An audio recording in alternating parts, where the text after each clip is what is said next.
Lendo e meditando o Evangelho, como me foi revelado, de Maria Valtorta. Em nome do Pai, do Filho e do Espírito Santo. Amém. Vinde, Espírito Santo, vinde por meio da poderosa intercessão do Imaculado Coração de Maria, vossa amadíssima esposa e nossa mãe. Amém. Ave Maria, cheia de graça, o Senhor é convosco, bendita sois vós entre as mulheres, e bendito o fruto do vosso ventre, Jesus. Santa Maria, Mãe de Deus, rogai por nós, pecadores, agora e na hora de nossa morte. Amém. Dando sequência à leitura, capítulo 65. A pesca milagrosa e a eleição dos 4 primeiros apóstolos. 10 de novembro de 1944. E recomeça com as palavras de Jesus. Quando chega a primavera e tudo floresce, o homem do campo diz contente: terei muito fruto, e jubila em seu coração por esta esperança. Mas da primavera até o outono, do mês das flores ao das frutas, quantos dias, quantos ventos e chuvas, sol e borrasca haverão de passar, e às vezes guerra ou crueldade da parte dos poderosos, as doenças das plantas e doenças do homem do campo, pelo que as plantas, não mais cavadas e reforçadas, regadas, podadas, sustentadas, limpas, que prometiam fruto, muito fruto, entristecem e morrem, ou totalmente, ou na sua colheita. Vós me estáis seguindo, vós me amais. Vós, como as plantas na primavera, vos ornais com bons propósitos e com amor. Na verdade, Israel, esta aurora do meu apostolado, está com os nossos doces campos no luminoso mês de Nissan. Mas ouvi, como um ardor de estiagem, virá Satanás a queimar-vos com o seu hálito, pois tem inveja de mim. Virá o mundo com seu vento gelado para gelar o vosso florescer. Virão as paixões como tempestades. Virá o tédio como uma chuva obstinada.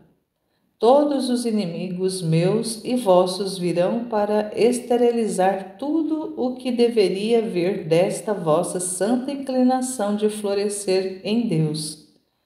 Eu vos aviso porque sei. Mas será que tudo, então, estará perdido quando eu, como agricultor doente, mais do que doente, morto, não mais poderei dar a vós palavras e milagres?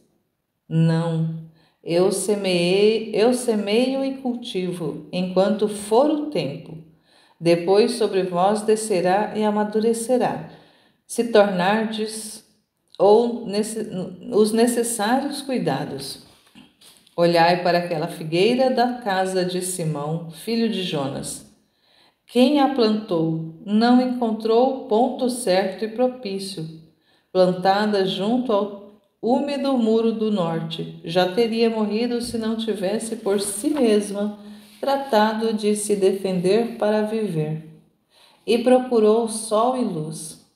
Lá está ela toda dobrada, mas forte e orgulhosa, que bebe desde a aurora o sol e dele extrai suco para as suas centenas e centenas de doces frutos.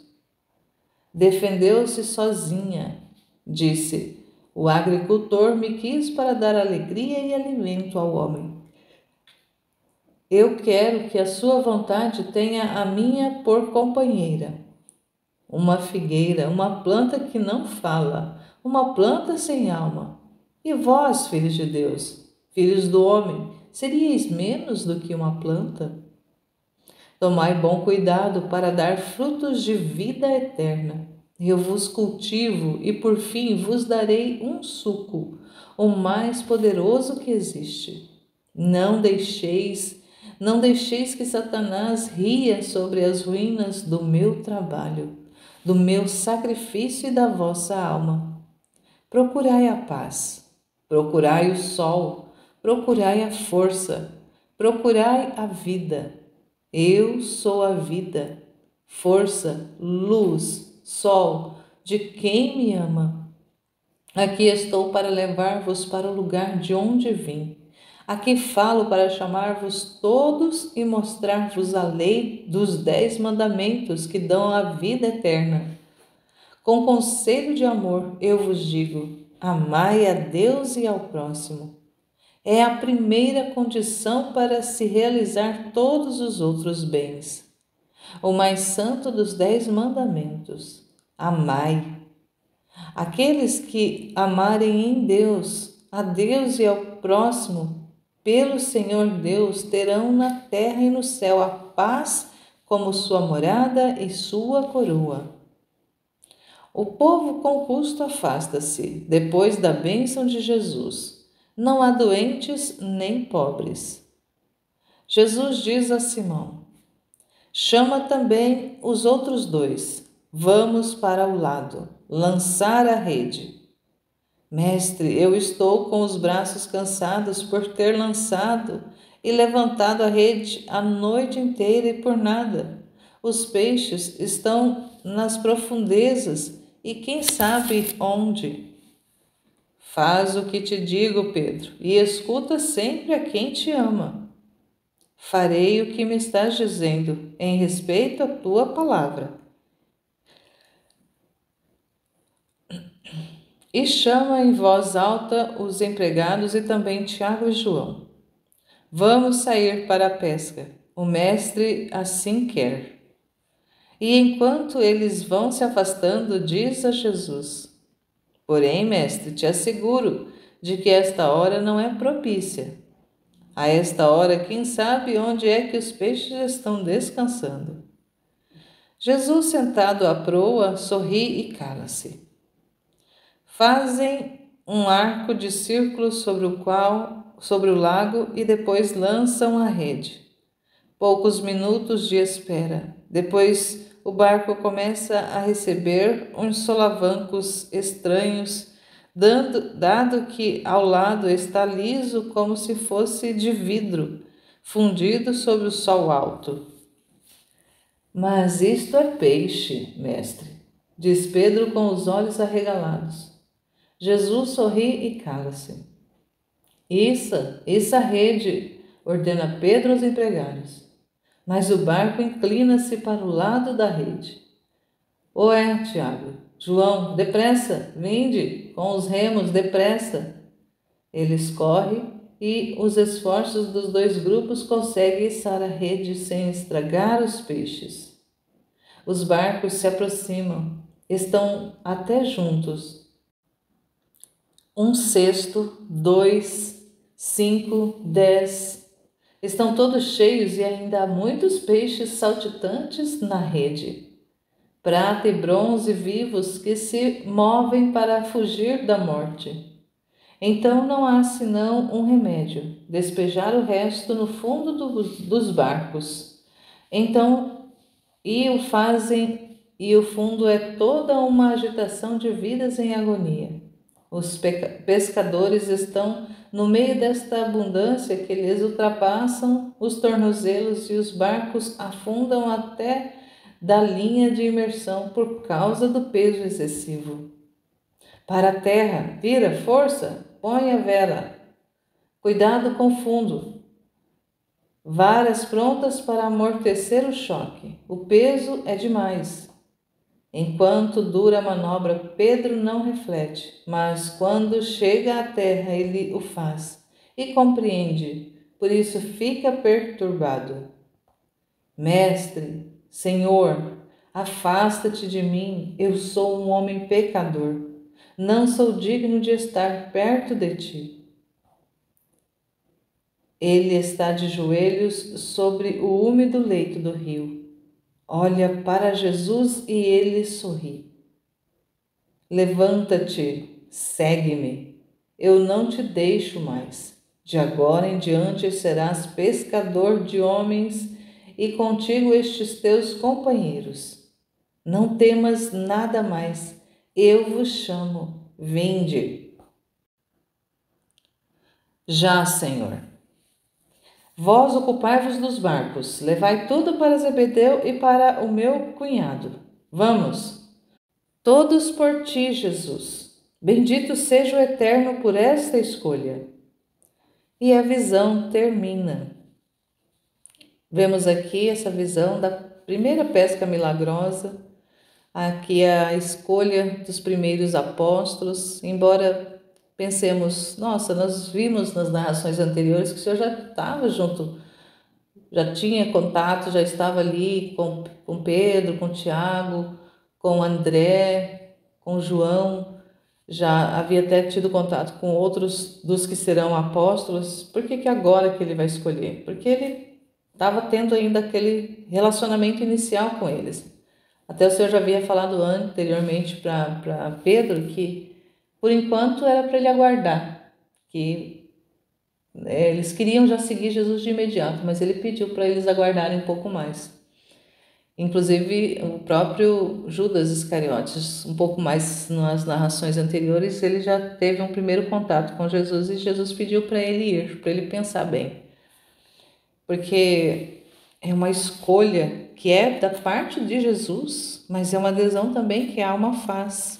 Essa adesão ao chamado dele, ao projeto dele.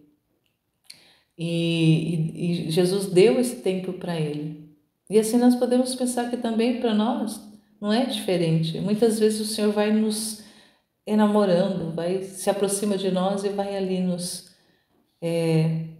atraindo, vai nos envolvendo, até que Ele chega e faz a proposta: me segue, faça isso para mim.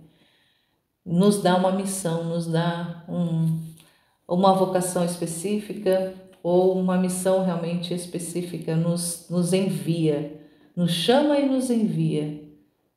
E olhando para a nossa vida, mesmo nós que não temos uma vida religiosa como vocação, como chamado, de ser um consagrado, um ordenado ou algo nesse sentido, mas o chamado que Deus faz à nossa alma é um chamado primeiramente a vida que todos nós recebemos e depois esse grande chamado à santidade, a esse caminho com Ele, a esse caminhar com Ele, a esse ser. Todos nós somos chamados a sermos seus discípulos, seus seguidores, seus pupilos, ali seus filhos mesmos que recebem e vai recebendo as lições diretamente dele. Ou seja, através da palavra, dos escritos, de revelações particulares, da própria doutrina da igreja e de tantas formas que o Senhor vai nos ensinando, vai nos envolvendo e vai nos conduzindo no caminho que Ele estabeleceu para cada um de nós. Apesar de que muitas vezes vivemos uma vida até mesmo extensa sem nos dar conta de que é o próprio Deus que vai conduzindo a nossa vida, porque Ele é que dispõe todas as circunstâncias para que nós existamos. A nossa existência está sob o domínio de Deus, está sob o domínio, o governo da divina vontade, porque o próprio ar que respiramos e tudo que nos cerca, tudo é concorrência da parte de Deus, tudo é movimento, tudo é Deus quem está proporcionando, promovendo. Se Deus, no momento em que Deus quiser, nós deixaremos de existir. Então a nossa existência não só foi originada por Deus, mas ela existe e continua, perdura enquanto Deus quer, enquanto Deus permite. Mas infelizmente muitas vezes nós vivemos distanciados. Embora recebendo dele todas as condições de vida, nós vivemos distanciados daquilo que realmente ele quer de nós, daquilo que realmente é a sua santíssima vontade para as nossas vidas. Não vamos percebendo, vamos ficando durante muito tempo na nossa vida com os olhos vendados, os ouvidos tapados, e não vamos, e o coração ali endurecido, e não vamos percebendo o movimento de atração de Deus, que é para todas as almas. Deus deixou em cada um de nós, em cada ser humano, um espaço vazio que é o local para Ele habitar. Nossa alma é o paraíso de Deus, é esse Éden que Deus construiu, que Deus fez para Ele habitar, para Ele morar. Mas quantos e quantos jardins estão fechados, estão lacrados ou estão com o espaço todo tomado por ervas daninhas, por lixos acumulados, por sujeiras, estão como locais tão horríveis, tão asquerosos de tanta realidade de pecado, de desobediência, de rebeldia, de fechamento mesmo, que fica um local praticamente inabitável, expulsa Deus. Esse jardim que era para estar florido, lindo, belo, cultivado, um local agradável para que o Senhor pudesse morar, é um local que expulsa Deus, de tanto horror que há neste local. Assim muitas vezes está a nossa alma. Nós precisamos olhar, nos examinar, ver como que está esse espaço em que Deus criou para Ele morar, ou como que está. Está belo, está limpo, está agradável, está habitável ou não. Mas de qualquer forma, ele vem, ele vai nos chamando, assim como ele chamou esses primeiros apóstolos para o seguirem, para receberem dele a instrução. E o Senhor quer conosco também nos instruir, nos ensinar, ir nos educando nesse caminho, nessa peregrinação que fazemos sobre a terra, e nos instruindo e nos conduzindo, nos dizendo, ó, faça assim, não faça assado, vá por aqui, não vá por ali. Vai nos instruindo se nós estivermos atentos, se nós estivermos buscando realmente essa vida com Ele, estivermos buscando por esse relacionamento de realmente sermos discípulos do Mestre, de escutarmos as suas instruções, de sermos direcionados, conduzidos por Ele. E mais do que isso, até o que Ele deseja é que a nossa vida seja totalmente conformada a dele, fundida na dele, para que Ele mesmo possa agir através de nós, fazer através de nós, caminhar com os nossos passos, falar através da nossa boca, com a nossa voz, escutar com os nossos ouvidos.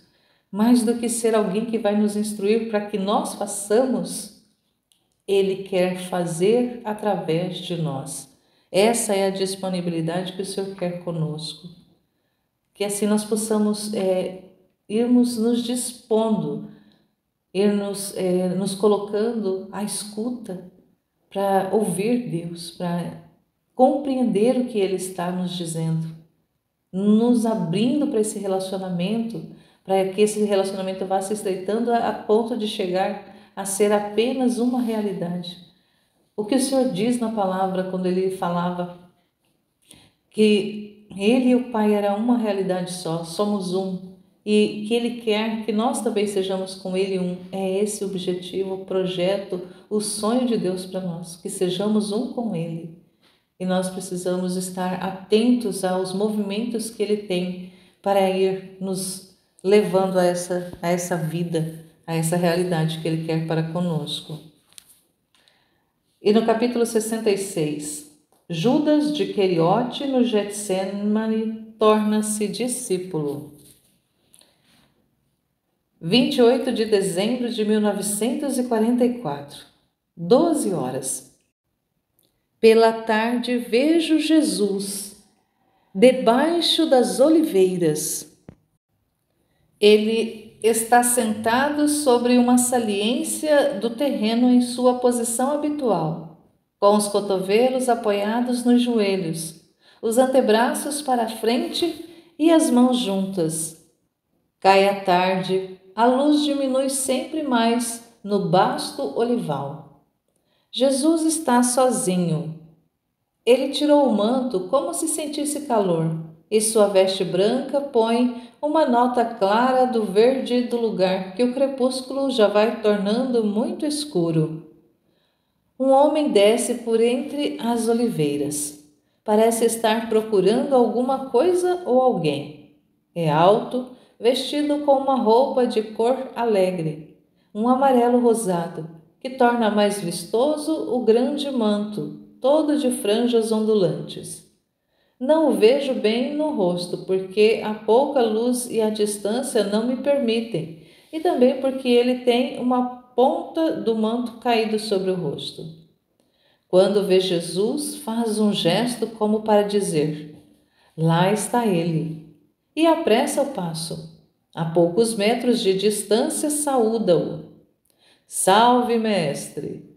Jesus se vira de repente e levanta o rosto, porque o recém-chegado está na saliência superior. Jesus o olha sério e eu diria triste. O outro repete: eu te saúdo, mestre. Sou Judas de Queriote. Não me reconheces? Não te lembras de mim? Eu me lembro e reconheço. És aquele que me falaste, junto com Tomé, na Páscoa passada, e ao qual tu disseste: pensa e saiba decidir antes da minha volta. Eu me decidi. Eu venho. Por que vens, Judas? Jesus está mesmo triste. Porque eu já te disse na outra vez o porquê. Porque eu sonho com o reino de Israel, e em ti eu vi o rei. Para isso vens? Para isso, coloco-me a mim mesmo e tudo o que possuo, capacidade, conhecimento, amizades, trabalho, ao teu serviço e a serviço da tua missão para reconstruir Israel. Os dois agora estão de frente, próximos, de pé, e se olham fixamente. Jesus com uma seriedade que chega a ser tristeza, o outro exaltando pelo seu sonho, sorridente, belo e jovem, leviano e ambicioso. Eu não te procurei, Judas. Eu vi, mas eu te estava procurando. São dias e dias que eu venho colocando pessoas a portas para me anunciarem a tua chegada. Eu pensava que virias com os teus seguidores e que por isso teria sido fácil notar-te. Ao invés, compreendi que já havia chegado porque um grupo de peregrinos te estava bendizendo por teres curado um doente, mas ninguém sabia me dizer onde estavas. Então eu me lembrei deste lugar e vim. Se eu não tivesse te encontrado aqui, eu teria me resignado a não te encontrar mais. Achas que tenha sido um bem para ti o teres me encontrado? Sim, visto que te procurava, te desejava, te quero. Por quê? Por que me procuraste? Mas eu já disse a ti, mestre, não me compreendeste? Eu te compreendi sim, mas quero que tu também me compreendas antes de me seguires. Vem, falaremos enquanto caminhamos. E se põe a caminhar, um ao lado do outro, para cima e para baixo, pelas estradinhas que entrecortam o olival. Tu me segues por uma ideia que é humana, Judas. Eu te devo dissuadir disto. Eu não vim para isto. Mas não és tu o que foi designado para ser o rei dos judeus? Aquele de quem falaram os profetas? Surgiram já outros, mas eles faltavam muitas coisas e caíram como folhas que o vento não levanta mais. Tu tens a Deus contigo, tanto que operas milagres. Onde está Deus, o bom êxito da missão está garantido. Falaste bem, eu tenho Deus comigo. Eu sou o seu verbo. Eu sou aquele que foi profetizado pelos profetas, prometido aos patriarcas, esperado pelas multidões. Mas porque, ó Israel, te tornastes tão cego e surdo, a ponto de não saberes mais ler nem ver, ouvir e compreender a verdade dos fatos? O meu reino não é deste mundo, Judas.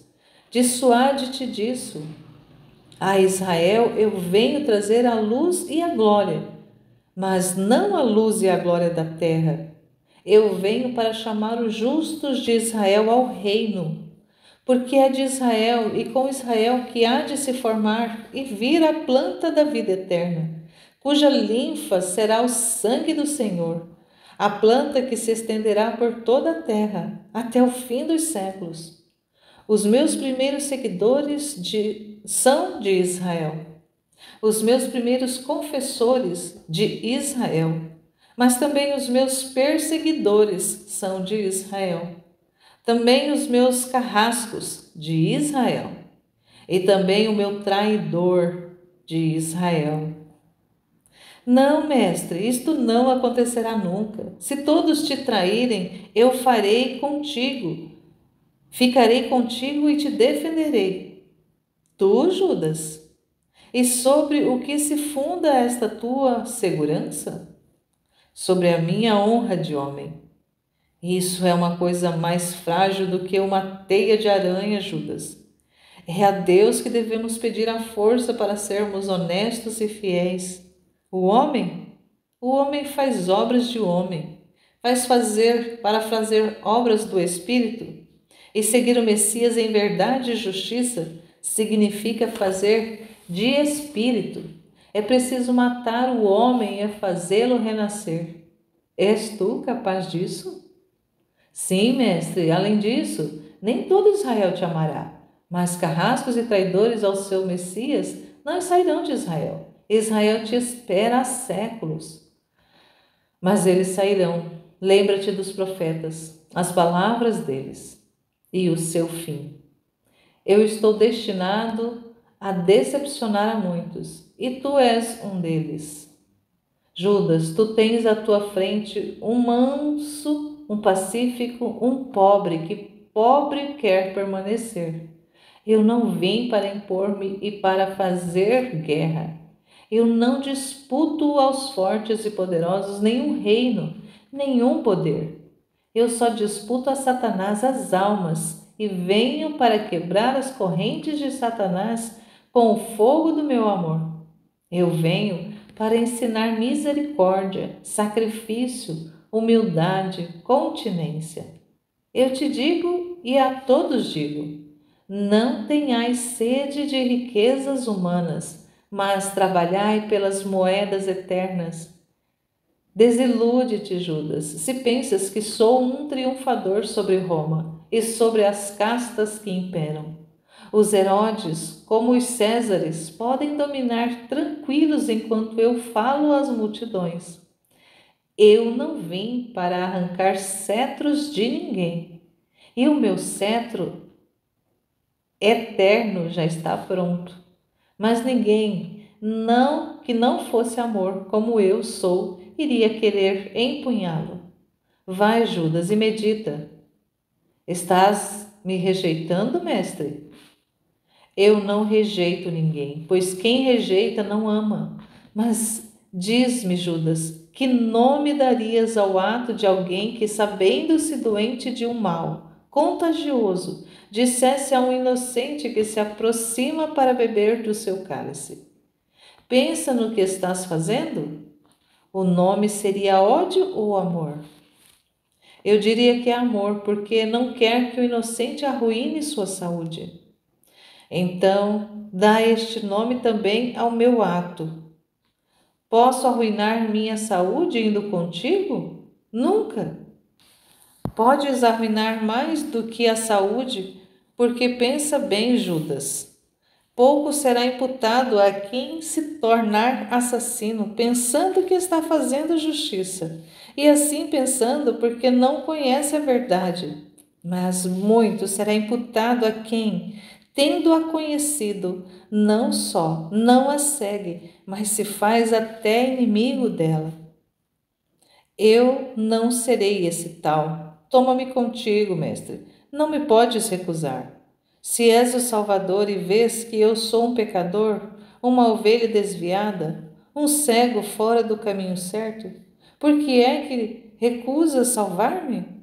Toma-me contigo, eu te seguirei até a morte. Até a morte. É verdade, isso é verdade. Depois o que, mestre? O futuro está no seio de Deus. Vai, amanhã nos tornaremos a ver, junto à porta dos peixes. Obrigada, mestre. O Senhor esteja contigo e que a sua misericórdia te salve. E tudo termina. Aqui nós temos nessa narração detalhes de como que foi esse contato dessa escolha de Judas, que não foi, poderíamos pensar, uma escolha que o Senhor se agradou de fazer. Ele meio que foi obrigado a fazer essa escolha, de tanta insistência de Judas. Mas Jesus falando, e parece que Judas está fechado, parece que ele está cego, surdo, ele não enxerga, ele não escuta de verdade o que o Senhor está falando. O Senhor está lhe dando sinais, pistas para que ele não se aproxime, para que ele seja preservado, porque Judas aproximar-se de Jesus era a sua ruína, era a sua perdição. E Jesus não queria isso. Jesus fez o que ele pôde para afastar Judas desse destino cruel. Mas mesmo assim ele insistiu, porque ele só tinha olhos para a glória.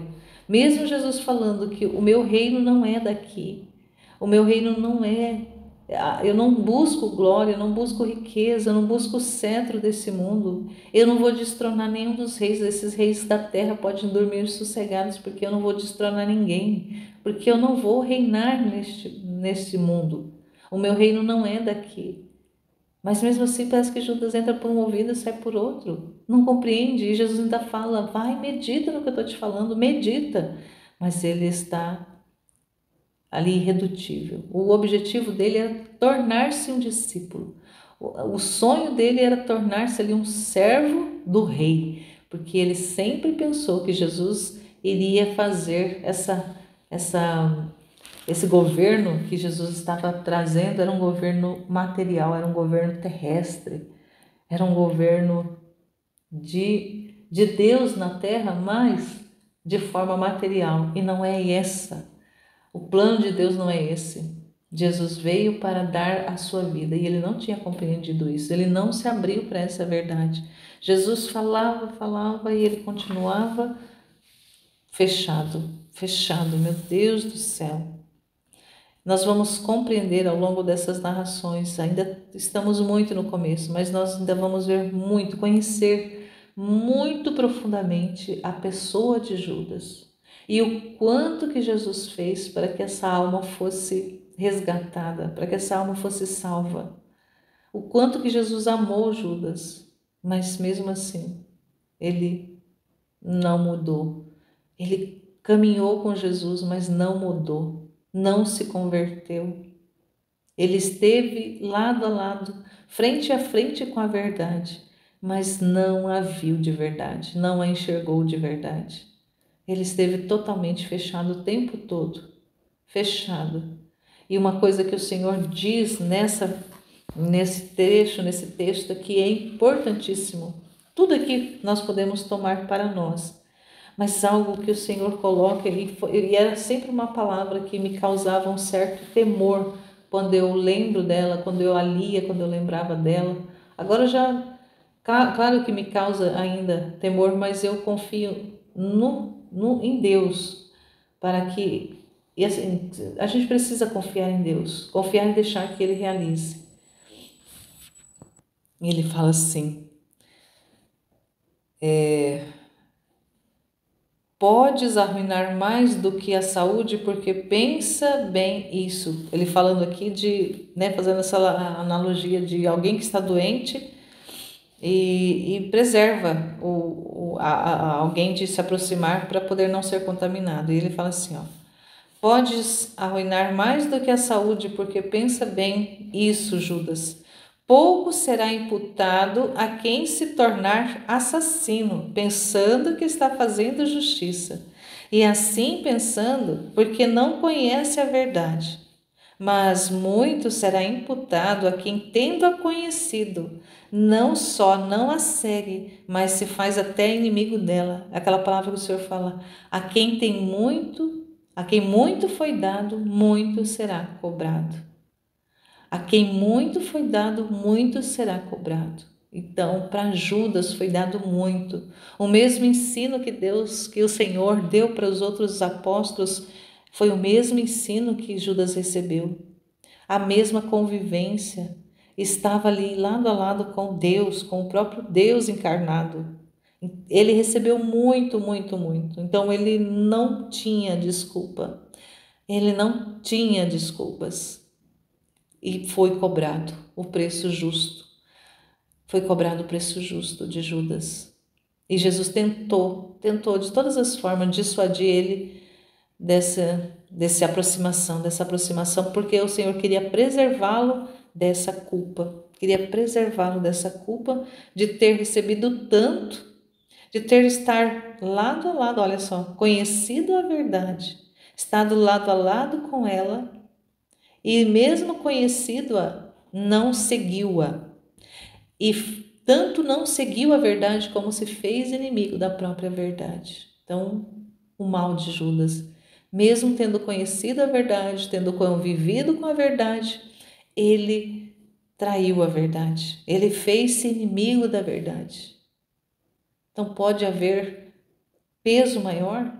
E Jesus tentou dissuadir ele disso, mas infelizmente ele continuou irredutível.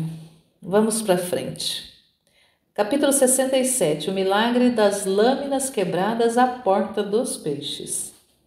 31 de dezembro de 1944. Vejo Jesus que vai andando sozinho por uma estrada sombreada. Parece um fresco e pequeno vale, rico de águas. Digo um pequeno vale porque está levemente encaixado entre pequenas elevações do solo e no centro corre um riacho. O lugar está deserto na hora matutina. Deve ter acabado de surgir o dia. Um belo dia sereno de início de verão.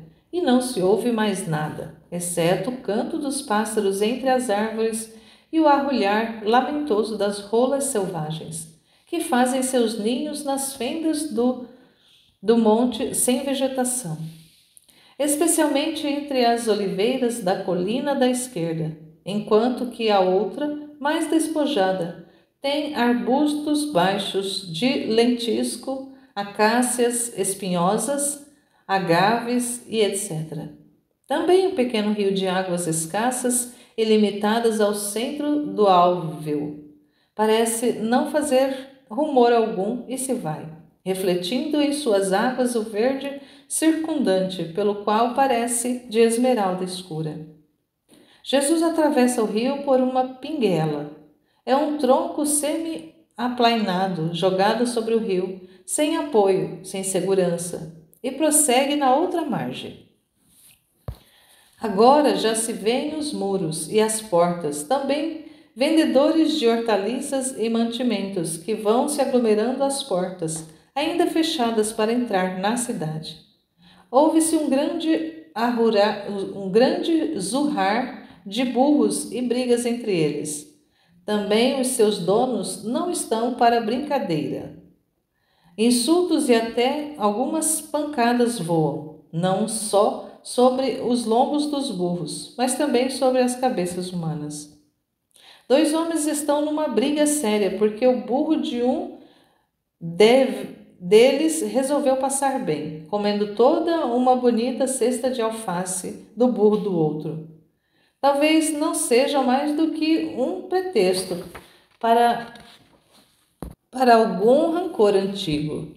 O fato é que, de sob as vestes curtas até as barrigas das pernas, eles já tiraram 2 cutelos pequenos e da largura de um palmo. Parecem umas adagas quebradas, mas bem pontiagudas e que brilham ao sol. Gritos de mulheres e vozerio de homens. Mas ninguém intervém para apartar os 2, que estão prontos para o rústico duelo.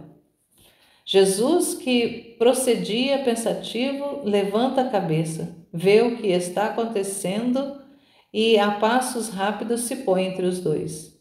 Parem, em nome de Deus, ordena. Não, eu quero acabar com este maldito cão. Eu também gostaria de franjas. Gostas de franjas? Farei para ti uma franja com as tuas tripas. Os dois rodeiam Jesus, esbarrando nele, insultando-o para que saia do meio, procurando golpear em si, sem o conseguirem, porque Jesus, com sábios movimentos do seu manto, desvia os golpes e impede que acertem o alvo. O manto de Jesus já está rasgado. O povo grita: vem para cá, Nazareno, antes que te tirem do meio. Mas ele não se move de lá e procura induzir os dois à calma, evocando a Deus. Inútil, a ira enlouquece os dois contendedores. Jesus emite um milagre, ordena-lhes pela última vez: eu vos mando que deixeis isso. Não repita-te daqui. Não, retira-te daqui. Pega o teu caminho, Nazareno. Jesus então estende as mãos com um aspecto de potência fulgurante. Não diz uma palavra, mas as lâminas caem esmigalhadas no chão, como se fossem de vidro e se tivesse chocado contra uma rocha. Os dois homens olham para os cabos curtos e inúteis que ficaram entre os dedos. O espanto embota a ira. A multidão também grita de espanto. E agora? Pergunta Jesus severo. Onde está a vossa força? Até os soldados que estavam de guarda à porta, tendo chegado quando ouviram os últimos gritos, olham assombrados. Um deles se inclina para apanhar os fragmentos das lâminas e os experimenta sobre a unha, incrédulo que fosse de aço. E agora? Repete Jesus. Onde está a vossa força? Sobre o que é que baseáveis o vosso direito? Sobre estes pedaços de metal que agora estão quebrados no meio da poeira? Sobre estes pedaços de metal que ainda tinham outra força, senão a do pecado, da ira contra um irmão, tirando de vós, por aqueles pecados, toda a bênção de Deus e, portanto, toda a força? Ó, infelizes daqueles que se baseiam em meios humanos para vencer e não sabem que não é a violência, mas a santidade que nos faz vitoriosos sobre a terra e mais além dela, porque Deus está com os justos. Ouve, ó vós todos de Israel, e vós também, soldados de Roma. A palavra de Deus fala a todos os filhos do homem, e não será o filho do homem que irá recusá-la aos gentios. O segundo dos preceitos do Senhor é o preceito do amor para com o próximo. Deus é bom e nos seus filhos quer benevolência. Quem não é benevolente com seu próximo não pode dizer-lhe filho de Deus e não pode ter Deus consigo. O homem não é um animal irracional que se arroja e morde pelo direito de fazer uma presa. O homem tem uma razão e uma alma. Pela razão deve saber conduzir-se como homem. Pela alma deve saber conduzir-se como santo. Quem assim não faz, coloca-se abaixo dos animais. Desce ao abraço com os demônios, porque ele endemonia sua alma com o pecado da ira. Amai. Eu não vos digo outra coisa. Amai ao vosso próximo como o Senhor Deus de Israel quer. Não sejais sempre do sangue de Caim. E por que é que o sois? Por poucas moedas, vós podíeis agora ser uns homicidas, outros por poucos palmos de terra, por uma posição melhor, por uma mulher. Que são estas coisas? Eternas? Não, duram muito menos do que a vida, a qual dura um instante da eternidade. E que é que podeis seguindo essas coisas? E o que é que perdeis seguindo essas coisas? A paz eterna que está prometida aos justos e que o Messias vos trará, junto com o seu reino. Vinde para o caminho da verdade, segui a voz de Deus, amai-vos, sede honestos, sede continentes, sede humildes e justos. Ide e meditai. Quem és tu que falas semelhante palavras e quebras espada só com a tua vontade? Só há um que pode fazer estas coisas, o Messias. Nem mesmo João Batista é mais do que ele. Por acaso és tu o Messias?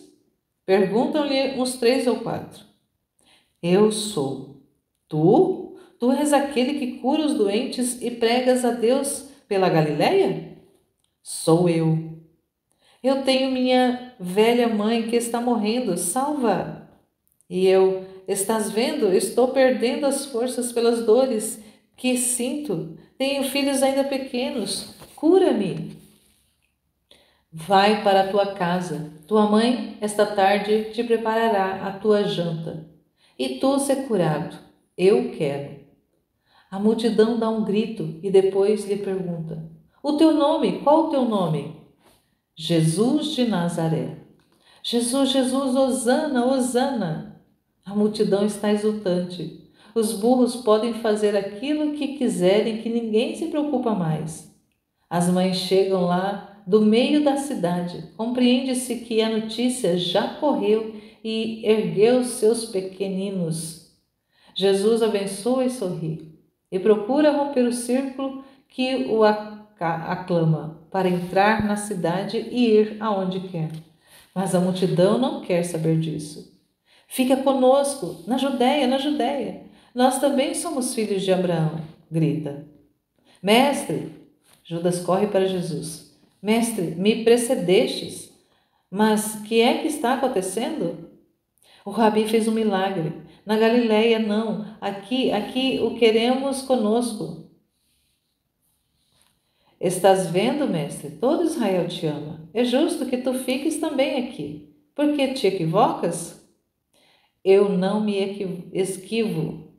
Por que te esquivas? Eu não me esquivo, Judas. Eu vim justamente só para que a rudeza dos discípulos galileus não aborreça a sutileza judeia. Eu quero reunir todas as ovelhas de Israel sob o cetro de Deus. Por isso é que te disses, toma-me contigo.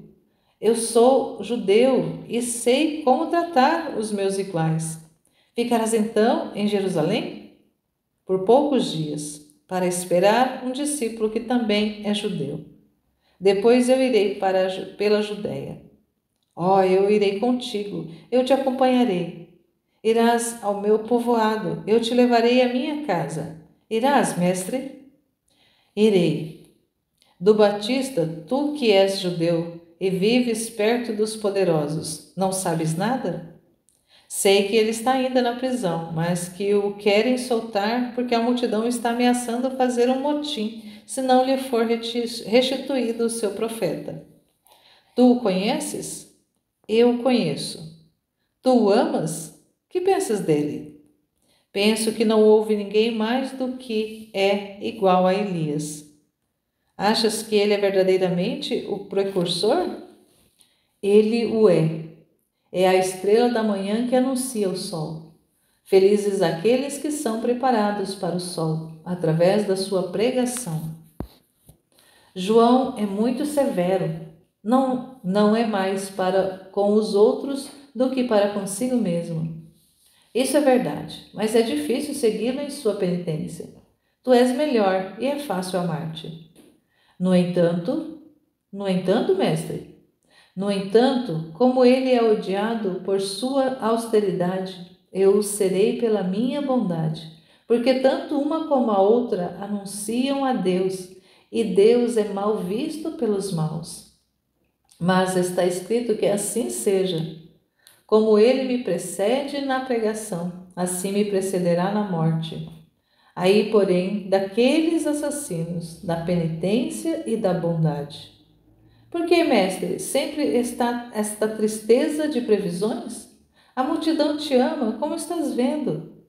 Porque é uma coisa certa. A multidão humilde sim me ama, mas a multidão não é toda humilde, feita só de humildes. Mas a minha não é tristeza. É a tranquila visão do futuro e adesão à vontade do Pai que me mandou para isto. E para isto eu vim. Eis-nos diante do templo. Eu vou ao Bel Nidrash para ensinar as multidões. Se queres, fica. Eu ficarei ao teu lado. Não tenho senão esta meta: servir-te e fazer-te triunfar. Entra no templo e tudo termina. E nessa sequência aqui, desse milagre também que Jesus realiza com esses dois briguentos, deixa ali o povo extasiado, pensativos, querendo ver dele os milagres. A gente vai percebendo que o que as pessoas buscam em Jesus não é ele, mas é o que ele faz. São os milagres, são os portentos, são os prodígios que ele realiza. Mas ele em si mesmo, como Deus, como Filho de Deus ali, muitas vezes não é nem percebido. E ele fala que mesmo ali os humildes o amando, não são muitos esses humildes. Não é muitos esses humildes que estão no meio do povo. Existe muitos corações endurecidos, muitas pessoas que buscam só o que é terreno. Querem sim um rei, mas um rei que vá governar na terra, um rei que vá mexer nas estruturas da terra. E até hoje existem pessoas, não somente os próprios israelenses, aguardam o Messias que vai governar aqui na terra de forma visível e material, mas muitos, até que cristãos dentro da própria igreja, aguardam o reinado de Cristo, um reinado material, como se o Senhor fosse governar materialmente aqui na terra. Ele virá sim, materialmente aqui na terra, mas para julgar, para o juízo final. Até lá, o reinado de Cristo se dará nas nossas almas. É nas almas que está sendo preparado, está sendo implementado o reino de Deus na terra. É esse governo espiritual. Também fazendo essa semelhança com o triunfo do Imaculado Coração de Maria, que é essa volta da Santíssima Mãe, que também não vai ser visível. Até então é esse triunfo nos corações, nas almas, a adesão das almas à proposta que Nossa Senhora traz. Ela é a portadora de Jesus, ela é a portadora de Deus. Mas esse triunfo do Imaculado Coração dela é nas nossas almas, é na nossa realidade interior, dentro de nós, para assim preparar esse espaço para o Jesus governar, para Jesus reinar. Ela triunfa para Jesus reinar. Nós damos o espaço de adesão a ela, para poder, de escuta a ela, para poder Jesus vir governar e reinar. Judas não entendeu isso, muitos não entenderam isso, e hoje, até hoje, muitos não compreenderam ainda isso. Mas Jesus fala isso de forma clara, fala nos evangelhos, fala aqui na Valtorta, fala no livro do céu, e fala através de muitos escritos místicos, desse governo espiritual, desse reinado que é nas almas. Não é um reinado, não é um tempo esse tempo de paz, ele tem início dentro de nós, é dentro das nossas almas, é a transformação que vem de dentro para fora. Toda transformação exterior que ocorrerá só vai acontecer porque haverá primeiramente uma transformação interior, é a partir de dentro. Nós vamos ser modelados, modificados, governados interiormente, para assim, exteriormente, toda a nossa realidade ser transformada, mas é interiormente que vem o governo, é de dentro de nós, é da nossa alma. E se a gente compreender isso, a gente vai colaborando, correspondendo a esse projeto de Deus. Senão, nós vamos continuar vivendo uma vida muito sem significado, só esperando a morte chegar e nem tendo ainda garantias do local onde que habitaremos. Muitos têm dúvida ainda se vão para o céu ou se vão para o inferno, mas a proposta de Deus é o céu para todos nós. Louvado seja nosso Senhor Jesus Cristo e sua Mãe Maria Santíssima, para sempre sejam louvados. Estivemos e permaneceremos unidos em nome de Deus, que é poderoso, Pai, Filho e Espírito Santo. Amém. Jesus, eu confio em vós.